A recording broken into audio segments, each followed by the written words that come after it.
السلام عليكم ورحمة الله وبركاته. هدي أي سؤال شهادو تهي إندهيغ وحاربا إني عدادان وسق إليهين لكن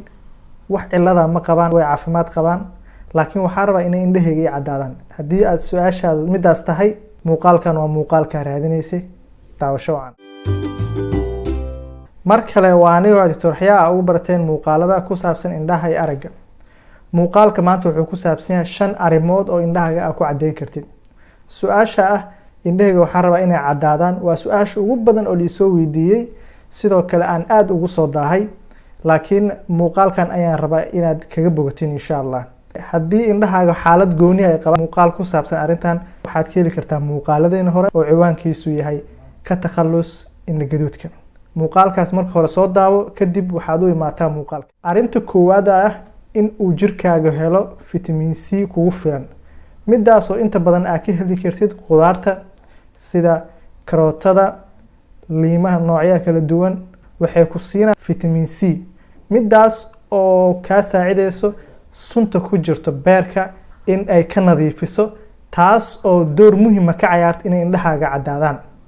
arinta labaad ayaa noqonayso in aad xiratid mar walba aad banaanka aadaysid sunglasses ama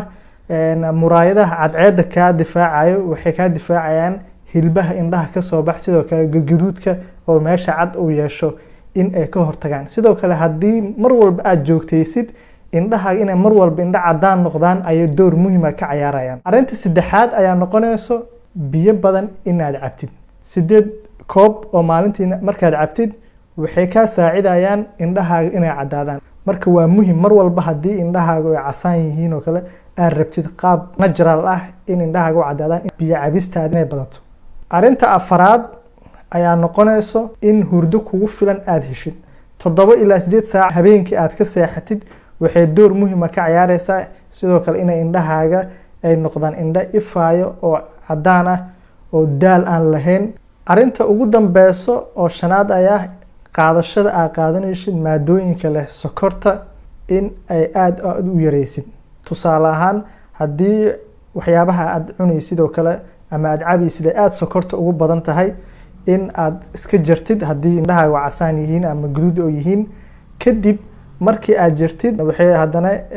u soo jeesanaysaa waxyaabaha laga helo carbiska ama maadooyinka sida sokorta u leeyahay laakiin aan macaaneen sida rootiga cad oo kale inaad u soo jeestid laakiin marka hore waxaad samaysaa sokorta qaadashada caadiga aad qaadanaysid waxyaabaha macaan sida chocolate wax walba oo macaan marka hore iska jar taas waxay hadana ka saacideysaa